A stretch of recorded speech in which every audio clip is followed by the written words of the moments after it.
Halo pemirsa Radio Republik Indonesia, kita berjumpa lagi ya di Dialog Podcast Frekuensi Forum Ruang Ekspresi Kreatif untuk Edukasi, Narasi, dan Suara Inspirasi. Bersama saya, Agus Maulana.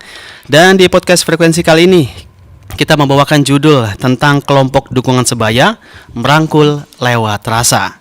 Telah hadir bersama kita Angeline Loisanti S sebagai Ketua KDS atau Kelompok Dukungan Sebaya. Selamat siang Mbak Angeline. Selamat siang. Iya, terima kasih sudah hadir di podcast Sama-sama. kita. Kemudian ada Muhammad Depi Nasution sebagai Wakil Ketua Kelompok Dukungan Sebaya. Selamat siang Mas. Selamat siang. Panggilnya Depi apa Denny nih? Mana-mana aja boleh. Mana-mana aja boleh. Oke, terima kasih Mas Denny. Nyamannya di mana? Dan yang terakhir ada Mas Rizky Kamisa sebagai pengurus kelompok dukungan sebaya. Selamat siang Mas Rizky. Selamat siang Mas. Iya, terima kasih sudah hadir di podcast kita. Langsung saja nih, kita ke Mbak Angeline dulu sebagai ketuanya ya, ketua kelompok dukungan sebaya Spirit Borneo ya. Bisa diceritakan secara singkat Mbak, apa itu kelompok dukungan sebaya dan mengapa kehadirannya begitu penting Mbak? Kelompok dukungan sebaya itu pertama kali terbentuk tahun 2010. Awalnya dari saya dan ada salah satu teman dinas menyarankan, ayo kita bikin yuk KDS. KDS itu kelompok dukungan sebaya. Oh, saya bilang, oh ayo. Fungsinya untuk apa? Untuk menjangkau teman-teman yang maksudnya yang positif itu kamu nggak sendiri. Oke. Ini loh ada teman. Artinya yang kasih awalnya support, ya. awalnya belum ada. Belum. Dan para penderita itu masih survive sendiri-sendiri ya? Iya betul. Oke. Dan mengapa tadi ya? Mengapa kehadirannya begitu penting? Apakah memang sebelumnya sebegitu sebegitu tidak adanya dukungan kepada para penderita, Mbak?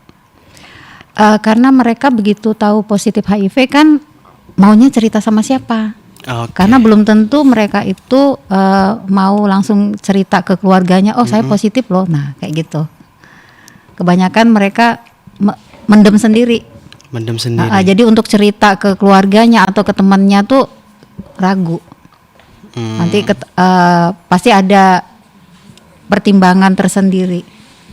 Oke. Nanti seumpamanya kalau saya cerita nih, nanti dia terima nggak ya? Nah, kayak gitu. Oh, maju mundur, Iya, maju mundur. betul. Kalau misal diceritain, apa nanti cerita juga ke yang lain? Betul. Ya. Mau menambahkan, Mas? Kalau untuk KDS itu sih berarti sekali sih adanya. Soalnya untuk mendukung pasien yang positif itu kan ndak bisa semena-mena. Misalnya dari keluarga, nanti kalau keluarga kan menjudge atau bagaimana kan ndak bisa. Nah, kalau kami kan mendampingi kayak seperti keluarga, seperti teman gitu-gitu. Oke. Karena dari namanya aja udah kelompok teman sebaya ya. Artinya tidak ada tuh yang ya lebih tinggi Iya, ataupun lebih rendah ya. Kalau boleh tahu di Kaltara itu ada berapa sekarang? Dari kalau yang tahun ini ada pasien baru jumlahnya sampai November ya. Desember ini kan belum berakhir. Oke. Pasti ada. Jadi 88. 88 Iya. Angka kasus baru. per November ini. Iya. Itu total keseluruhan atau di tahun ini aja? Tahun ini aja. Oke. 88 ya. Iya. Itu merupakan angka tertinggi atau pernah lebih tinggi daripada itu? Ada yang pernah tinggi. Tahun berapa? Sekitar tahun 2015-an gitu. Oke ya, ini 88 ya. 88 itu yang di luar KDS atau yang terlapor dan diketahui oleh KDS? Itu angka kasus di dinas ya. Ini masnya lebih. Boleh di pencapaian. Oke, kalau untuk jumlah memang kita nggak bisa menjabarkan secara terperinci gitu ya. Tapi kalau untuk saat ini memang dari komunitas juga tahunya memang jumlah yang positif yang sejauh ini diperiksa dan hasilnya positif di layanan manapun itu memang segitu. Seluruh Kaltara? Tidak, Tarakan untuk Tarakan. Tarakan aja, Ya. 88. Iya betul. Di dinas.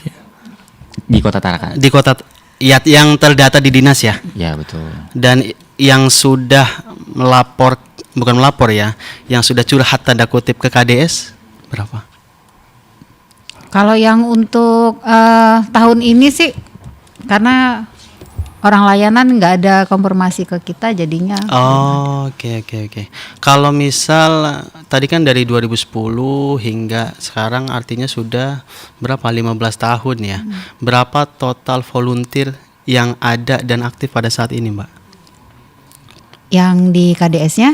KDS-nya. Atau masih yang jadi kalau yang kita ada di grup itu ya sekitar 30-an 30 lebih. ya. Aktif per hari ini. Oke. Iya. Karena pasti sebelumnya gonta-ganti ya, Mbak. Iya, betul. Oke. Balik lagi ke Mas Rizky tadi ya. Kan sebagai pengurus pasti sudah ya lumayan makan asam garam ya, Mas ya. Benar. Nah, pengen tahu reaksi emosional yang paling sering dialami oleh orang dengan penderita HIV saat pertama kali masuk, bahwa oh ternyata dia nggak sendirian gitu. Perasaan mereka pastinya kayak terharu ya pasti, karena ketika mereka tahu positif gitu ya, mereka pasti akan sangat-sangat shock pertama kalinya mendengar kayak kok bisa sih seperti ini, kok bisa keadaannya jadi kayak gini gitu. Tapi kalau misalnya dengan adanya KDS ini, kelompok dukungan sebaya, ketika mereka tahu kayak oh ada nih orang-orang di sekitar kita, ternyata mereka sebagaimanapun kondisi kita, mereka tetap mau mendampingi kita, mereka tetap mau berteman sama kita kayak gitu.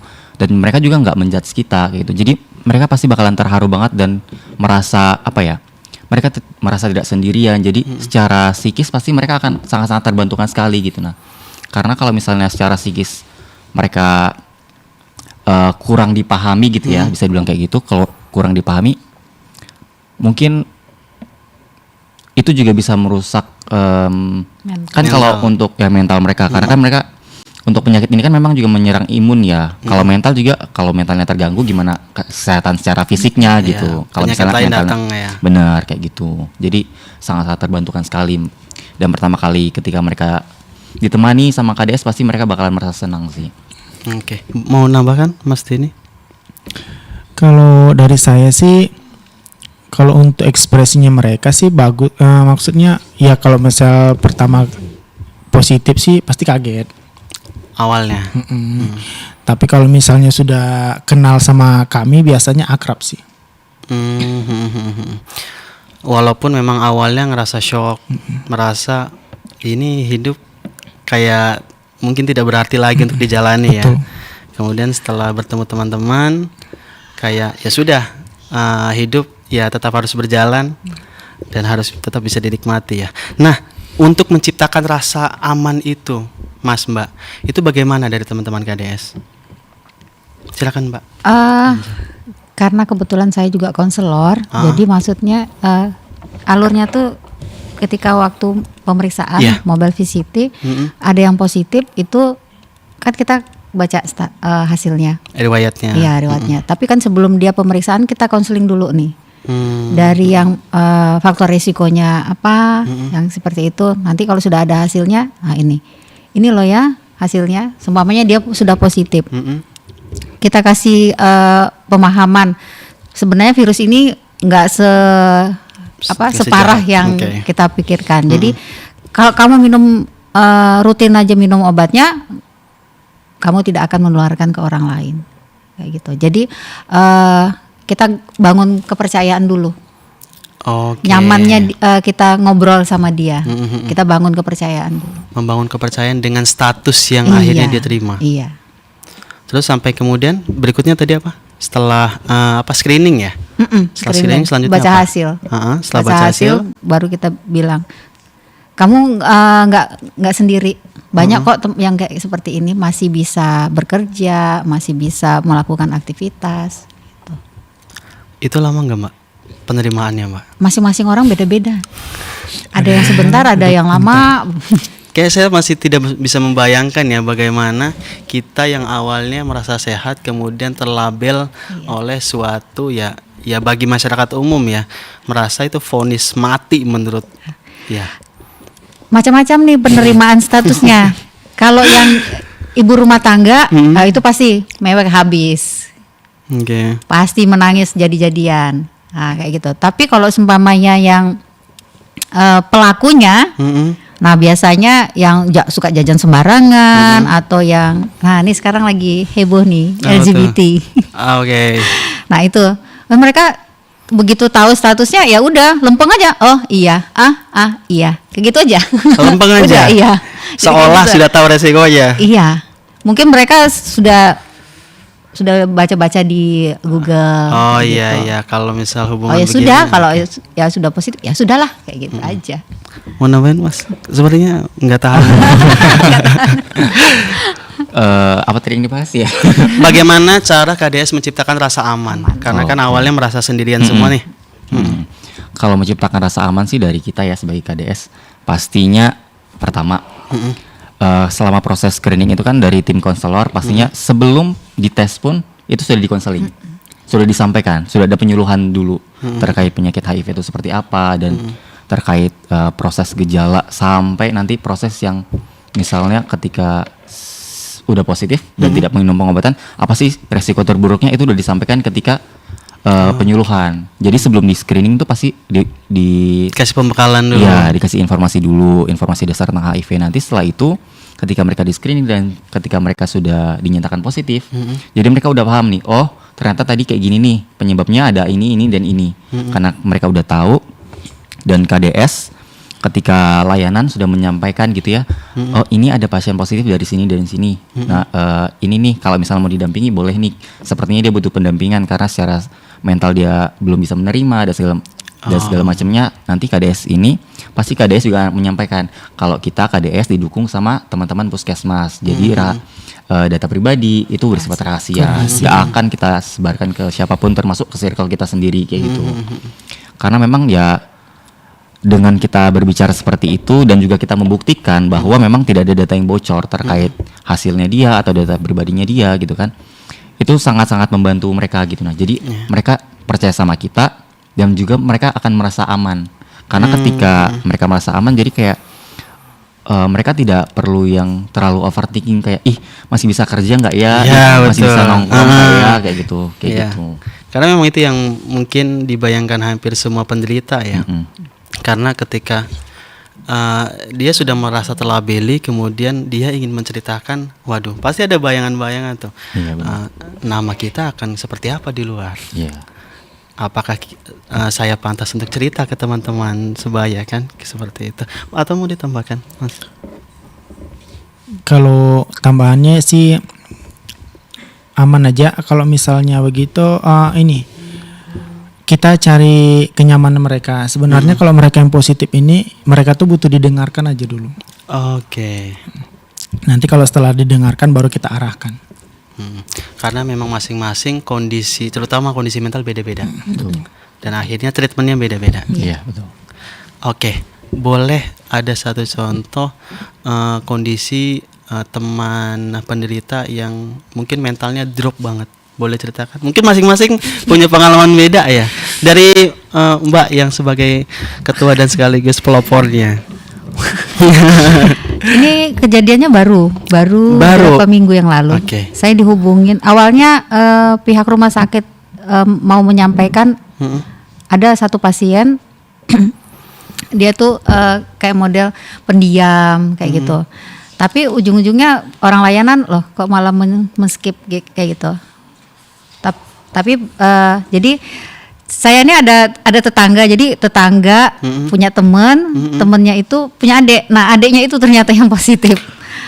Begitu disampaikan, Kak ada tuh Kak, dia sampai sekarang itu untuk keluar rumah aja nggak mau. Mengurung diri. Iya mengurung diri. Ini baru positif baru sekitar 5 bulanan. 5 bulanan. Jadi ini teman-teman komunitas Waria. Dia Waria. Jadi begitu pas saya, ayo kita ke rumahnya. Oh ayo, saya bilang. Jadi lumayan jauh rumahnya, sampai di pelosok-pelosok kayaknya. Tapi bilang, tapi nggak apa-apa ya Kak ya, iya nggak apa-apa. Maksudnya demi dia, maksudnya biar dia jangan, lu nggak kayak gini. Begitu sampai di sana kita ketemu, kita kenalan, kita saling sharing apa sih permasalahannya. Nah itu dia malu.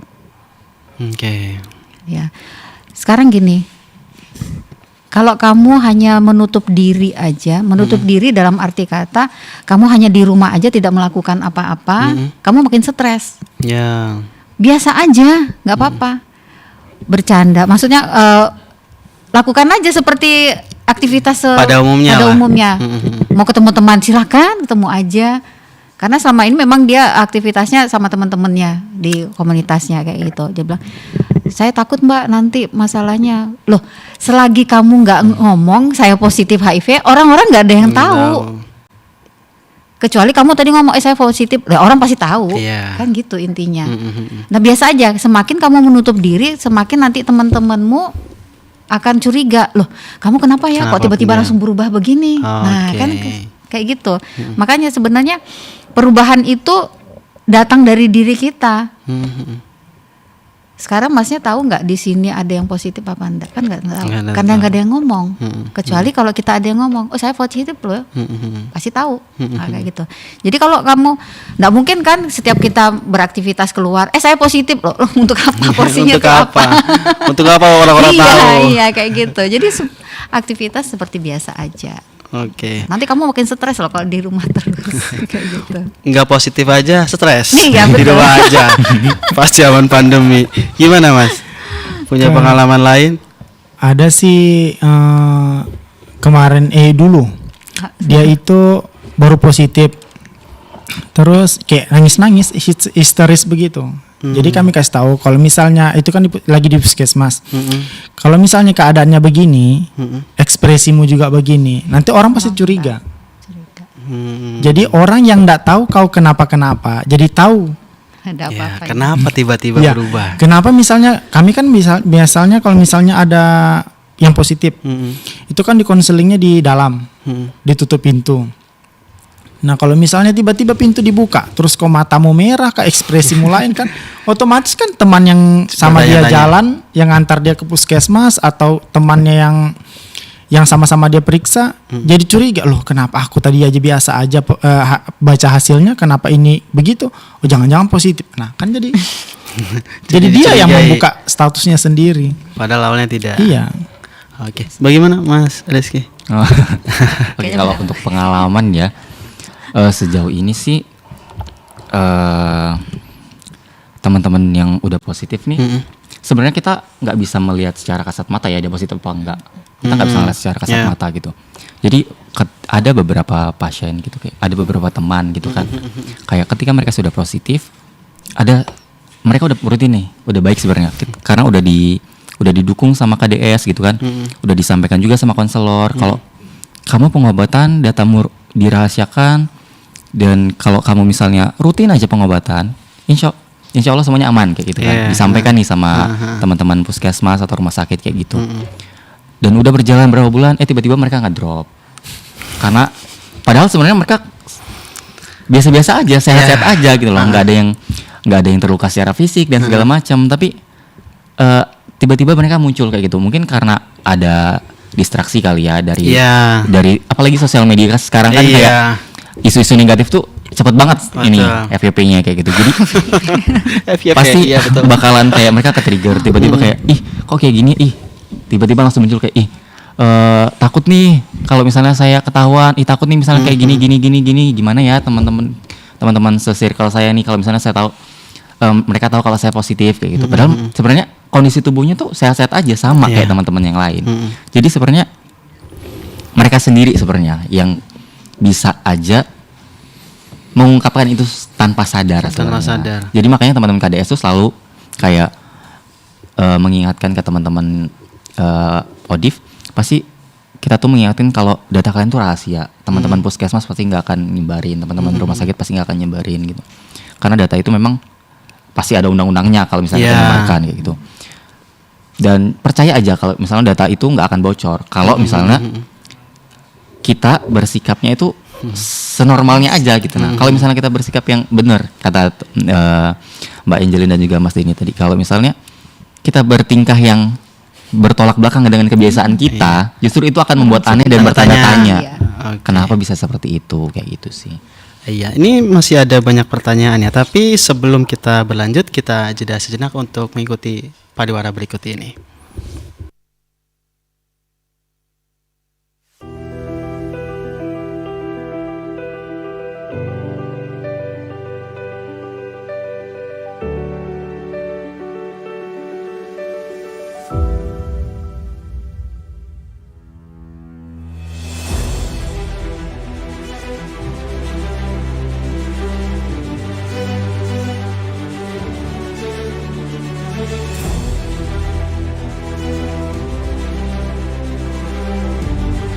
Kami percaya bahwa setiap hasil yang kami ciptakan adalah komitmen dari tanggung jawab kami menjawab aspirasi masyarakat dari berbagai lapisan. Perubahan menuju masa depan yang lebih baik, menciptakan mimpi menjadi kenyataan. Mimpi dari banyak orang dan memberikan solusi untuk kemudahan. RRI merupakan sosok lembaga penyiaran publik pertama di Indonesia yang hadir dalam berbagai lapisan masyarakat dari Sabang hingga Merauke.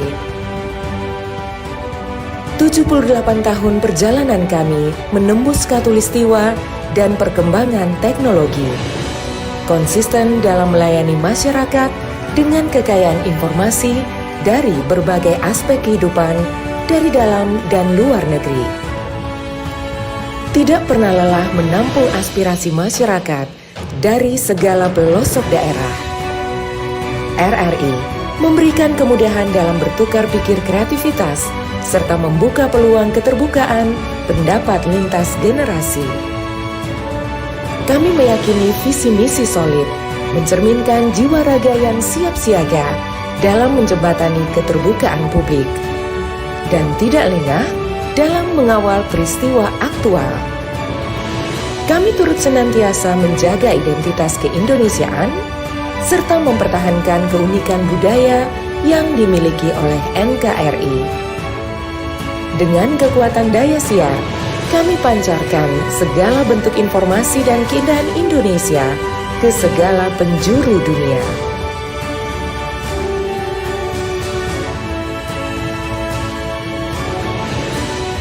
Kami adalah mitra untuk membangun masa depan. Kami terus menatap ke depan untuk berinovasi, mengembangkan visi besar demi Indonesia yang lebih baik.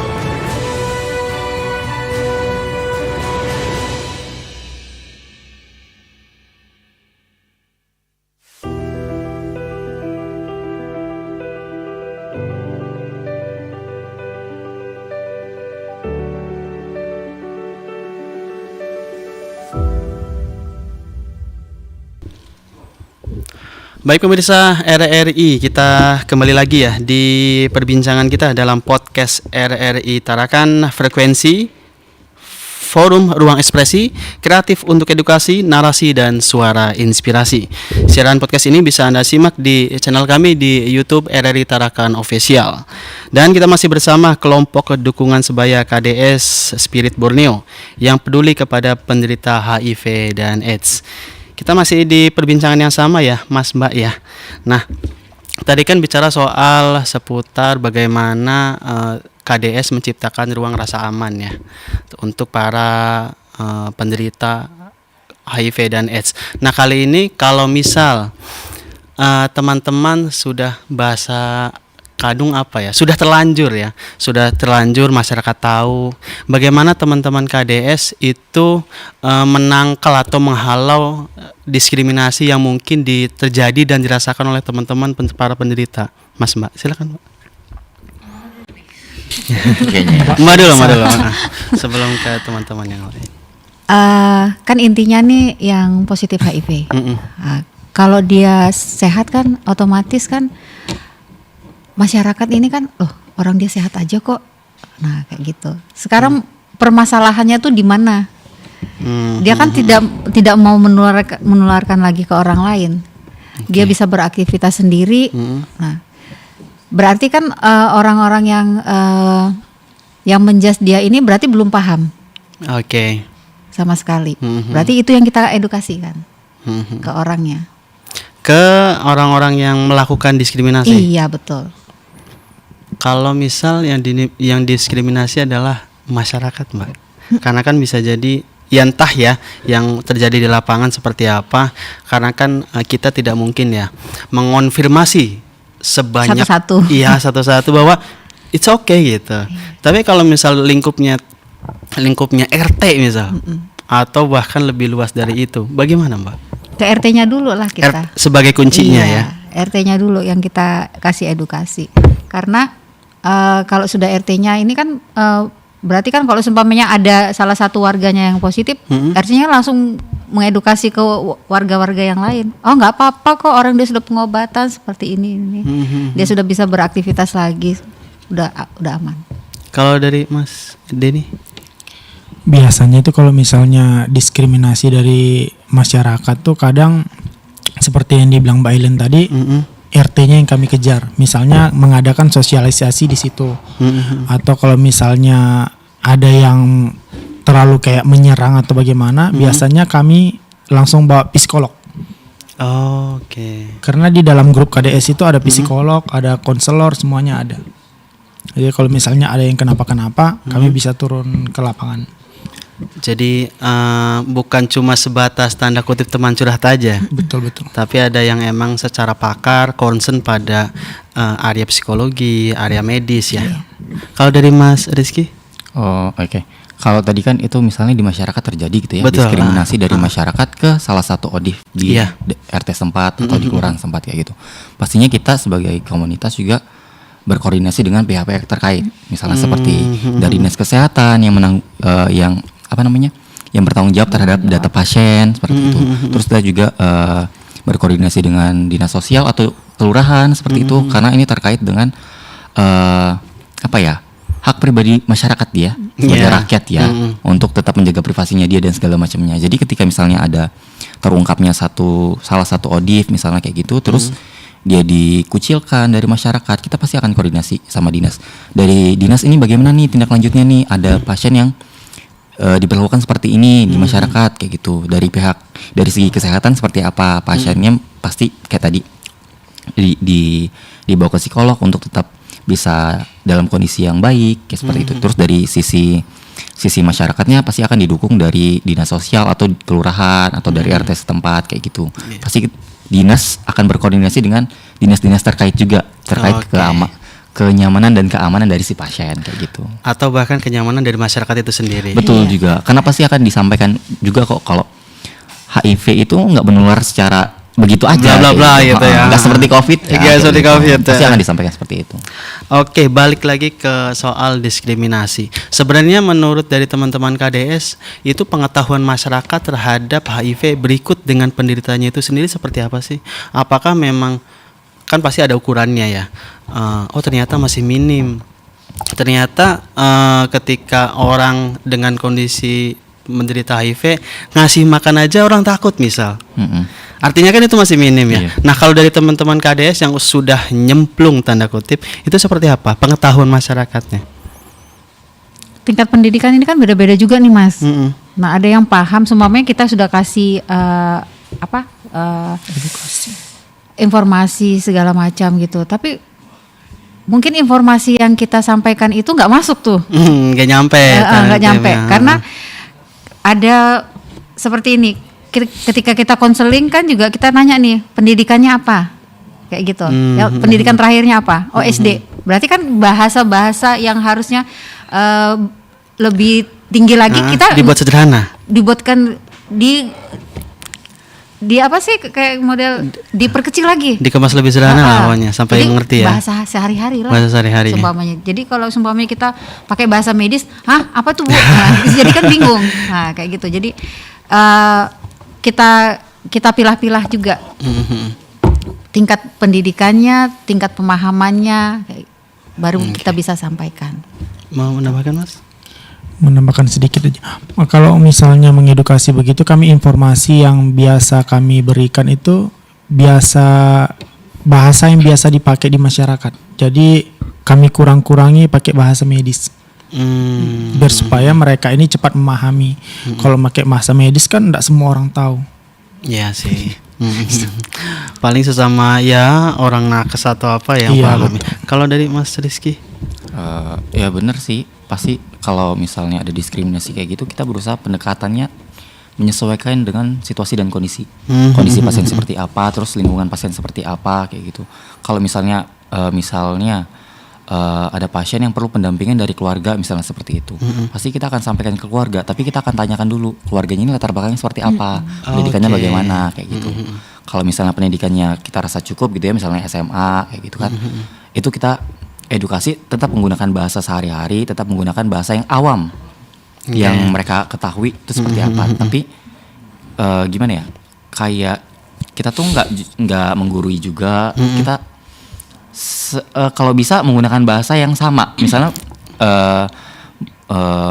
menggunakan bahasa daerah tertentu misalnya seperti itu, biar kita tuh merasa lebih dekat dan penyampaiannya itu lebih dapat kayak gitu. Oke, ya paham. Artinya ya tetap disesuaikan lagi kepada tingkat pemahaman, tingkat pendidikan ya, supaya ya selain tidak ada penolakan juga lebih paham dari mereka ya. Nah, ini kalau misal teman-teman sebelumnya ya, sebelum ada diagnosa bahwa dirinya HIV/AIDS kayak gitu, itu kan ada aktivitas-aktivitas yang mungkin membahayakan, berisiko ya.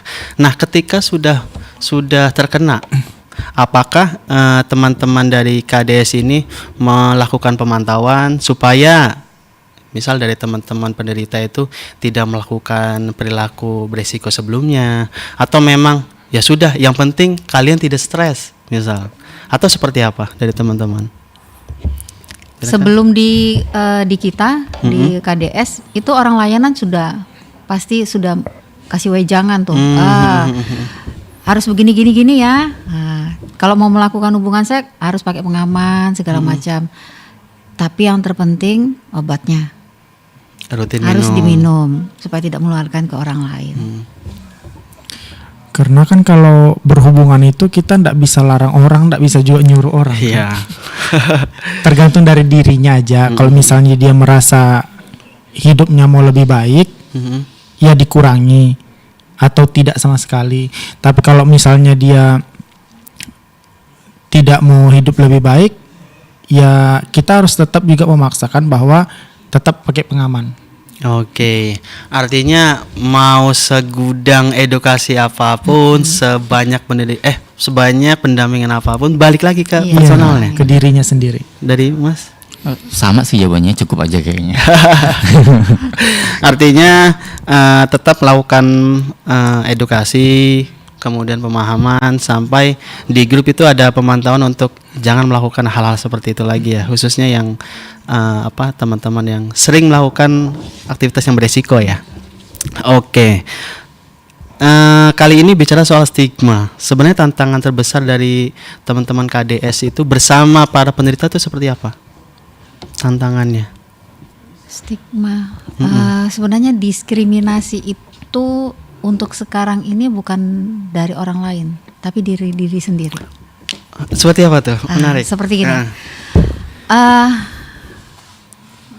Kalau kamu memang nggak mau orang lain tahu statusmu, otomatis kan berarti kamu harus menjaga kesehatan kamu. Ya. Yang dari awal tadi kita cerita, aktivitas lakukan aja seperti biasa supaya orang lain tidak tahu. Tapi kadang-kadang kebanyakan ketika di layanan juga seumpamanya, kan orang layanan ini harus tahu kondisi kita. Seumpamanya kita mau pengobatan, ibu positif hamil, otomatis kan kalau dia pemeriksaan gitu harus ngomong dong statusnya, karena dia sudah positif, jangan sampai menularkan lagi ke anaknya. Otomatis kan dokter, bidan harus tahu. Nah kalau nggak tahu, diam-diam aja, diam-diam kan jadinya begitu mau melahirkan apa nih pencegahannya bagaimana? Iya, tindakan selanjutnya apa? Kan gitu. Di samping membahayakan dirinya kan membahayakan juga nih nakesnya.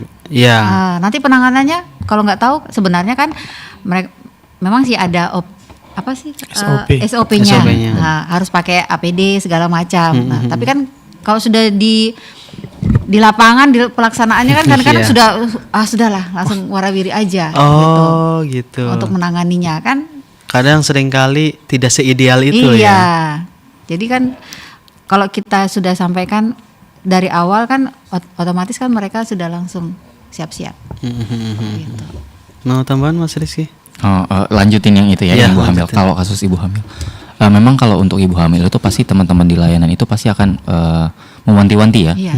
Pasti akan dipantau terus bagaimana dari awal kehamilan sampai nanti ketika dia udah mau brojol nih, mau melahirkan nih. Iya. Pasti akan dipantau gimana ibu pengobatannya, apakah rutin diminum setiap hari kayak gitu.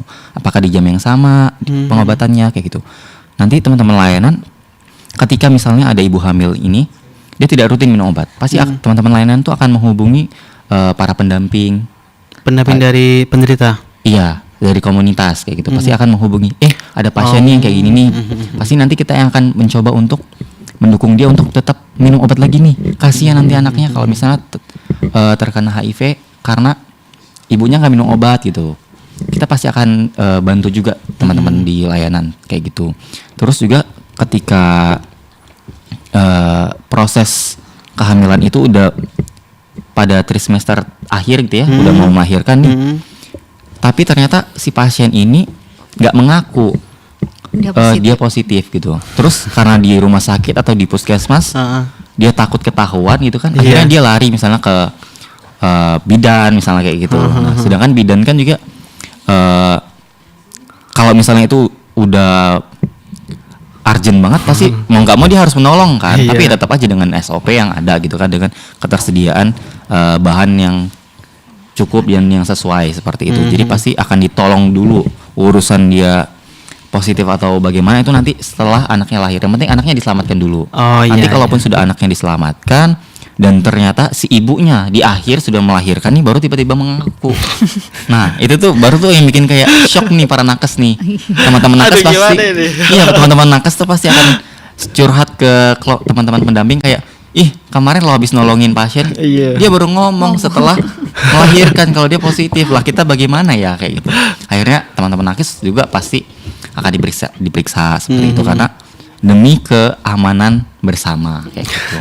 Artinya sebaiknya untuk ya teman-teman yang sudah merasa ada gejala ya untuk mengaku, dan tidak masalah juga untuk mengaku ya, daripada hal buruk tidak cuma terjadi sama diri sendiri tapi juga orang lain ya. Betul. Nah ini bicara soal program yang mau dijalankan di tahun 2026 dari teman-teman KDS, apakah sama atau seperti apa? Silakan. Silakan jawab saja. Masih sama sih, masih sama. Masih sama. Apa saja karena tuh? Kebanyakan yang baru-baru ini kan rata-rata masih belum mau bergabung. Belum, karena yang pertama malu. ya. Yang kedua takut ketemu, maksudnya sama-sama kenal nih. Oh ternyata kamu positif juga kayak gitu. Ya, teman sendiri. Ya, takutnya Oke. itu. Terus? Karena kalau yang di teman-teman komunitas kan dia circle-nya tuh Itu aja. itu aja. Nah, di lingkaran. Oh rupanya nanti saya nggak pingin mereka ini saling menuduh. Oh rupanya kamu yang menularkan ke saya. Nah itu jangan sampai oke. itu ya yang terjadi. Kalau untuk program sih kayaknya masih tetap sama. Masih sama ya. Apa aja tuh? Oh mungkin dari teman pengurus nih yang lebih detail nih. Iya. Kalau untuk program ya, sebenarnya kalau program kita bukan program yang benar-benar seperti program-program Pemerintah, yang gimana gitu kan. gitu kan yang diusulkan bagaimana gitu. Iya, Enggak. iya. Kita program utama pasti pendampingan. Karena nggak Kita ada pasti budgetnya akan- ya. Semoga ada suntikan. Amin. Pasti program utamanya adalah kita pendampingan. Kita karena namanya aja udah kelompok dukungan sebaya. Pasti kita akan mendukung bagaimana diskriminasi, stigma itu diminimalisir, karena kita nggak akan bisa memangkas itu secara benar-benar kita memangkas. Tidak ada lagi diskriminasi, tidak lagi stigma, karena tergantung masing-masing masyarakat seperti apa.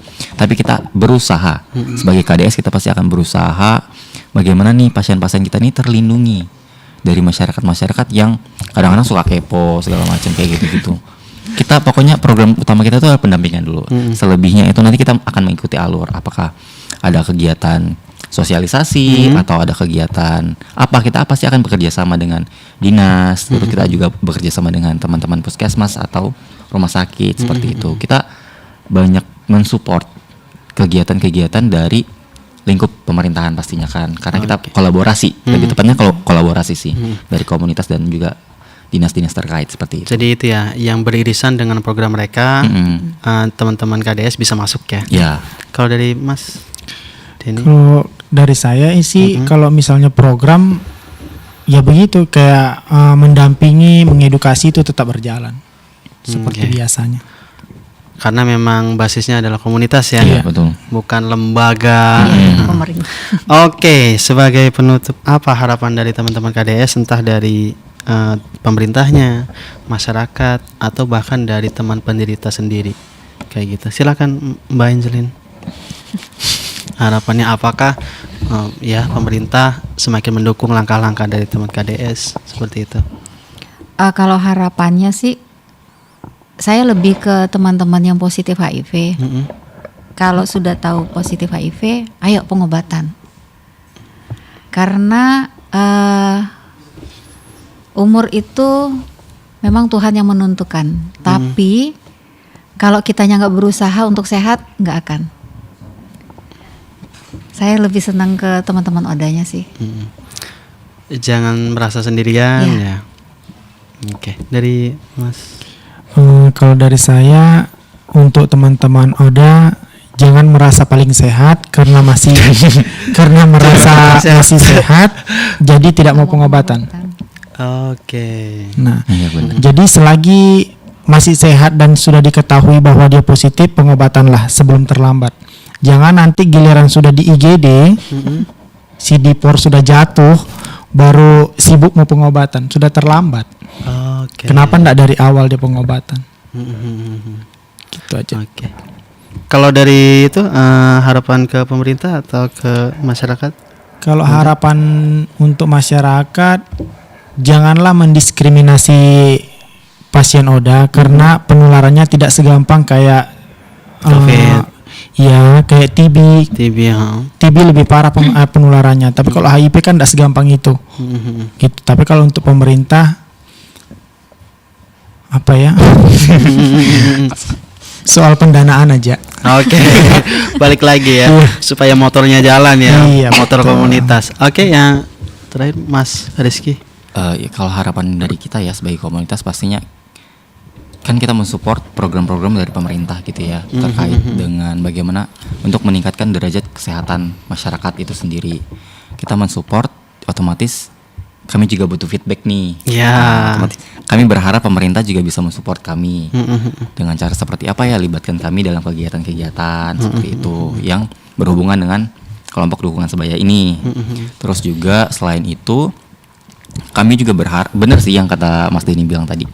Kami berharap ya teman-teman ODIF itu dengan adanya podcast ini ya, kami berharap teman-teman ODIF di Kota Tarakan atau dimanapun percayalah bahwa di setiap daerah tuh ada kok teman-teman yang sama kayak gitu. Jadi kalian nggak usah ngerasa sendiri gitu. Nah, kalau misalnya kita nggak perlu mengungkapkan status kita buat saya begini nih, kamu begini juga nggak? Ayo kita temenan nggak gitu nggak? Tapi maksudnya adalah contohnya di Tarakan gitu.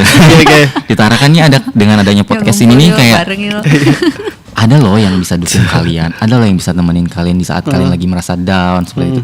Ada KDS di Tarakan kayak itu. Jadi kami berharap dengan adanya podcast ini, dengan adanya pembicaraan ini, kita berharap teman-teman ODA yang ada di Tarakan itu tuh kayak lebih terbuka lagi lah. Kalau misalnya butuh bantuan, butuh pendampingan, ada kita kok yang bisa membantu. Walaupun bukan secara material ya, tapi dari dukungan seperti dukungan secara mental, secara psikis gitu kan. Terus juga selain itu kita juga mendukung dan selalu mengingatkan sih teman-teman ODA itu untuk rutin pengobatan karena demi kesehatan. Kalau misalnya mereka nggak sehat, ntar kalau mereka yang sakit mereka down lagi, nanti bingung lagi, aduh bisa nggak ya beraktivitas kayak gitu. Kalau misalnya udah muncul penyakit yang lain-lain lagi, gimana kayak gitu. Justru itu gitu. Nah, jadi kita selalu mendukung bagaimana walaupun udah kena HIV, harus tetap sehat, harus tetap kelihatan sehat kayak gitu. Kita selalu itu harapannya seperti itu sih. Kalau untuk masyarakat? Kalau untuk masyarakat ya semoga ya nggak cuma di tahun 2026, nggak cuma besok. Semoga masyarakat Indonesia ya, Indonesia nggak cuma di Tarakan ya, pahamilah kondisi orang itu beda-beda. Terus juga nggak semua penyakit itu gampang banget nularnya gitu ya. Penyakit aja di Indonesia tuh terbagi gitu kan. Nggak cuma Indonesia, di dunia. Penyakit itu terbagi dari penyakit menular dan tidak menular. Menular itu sendiri pun ada cara-cara tertentu bagaimana penularannya. Jadi kayak harapannya ya semoga masyarakat nggak begitu apa ya, kalau bahasa ininya mungkin paranoid gitu kan, terkait takut ntar gini padahal enggak gitu kan. Berharapnya sih masyarakat lebih, sosial media sekarang kan gampang banget ya diakses, terus juga Google tinggal cari aja atau ketik di WhatsApp chat GPT gitu kan, cek aja gimana sih cara terhindar dari penyakit ini, sudah diketahui aman gitu kan. Yang penting ya tidak melakukan hubungan yang beresiko. Udah kayak gitu. Jadi nggak perlu yang merasa cemas, takut atau tertular. Bukan kemudian ada teman yang kena vonis ngasih makan langsung takut. Iya, enggak seperti itu. Virus itu nggak akan bisa menular dengan sendok makan yang sama tuh enggak ya. Enggak. Oke. Baik pemirsa podcast Frekuensi, memang asik ya sharing dengan orang-orang yang memang punya pengalaman dan concern ya pada hal-hal yang sudah kita bahas tadi. Sukses buat teman-teman KDS, tetap semangat Mbak Angelin dan juga Mas Denny, juga Mas Rizky. Semoga podcast ini juga bisa menjadi pencerahan ya Mas Mbak, bagi kita yang belum terlalu paham khususnya soal HIV/AIDS dan juga teman-teman penderitanya, dan tentunya bagaimana cara memperlakukan mereka, bergaul dan bersosialisasi aman dengan mereka. Saya Agus Muala, mewakili kru dan kerabat kerja yang tugas, mengucapkan terima kasih atas perhatian dan kebersamaan Anda. Sampai jumpa.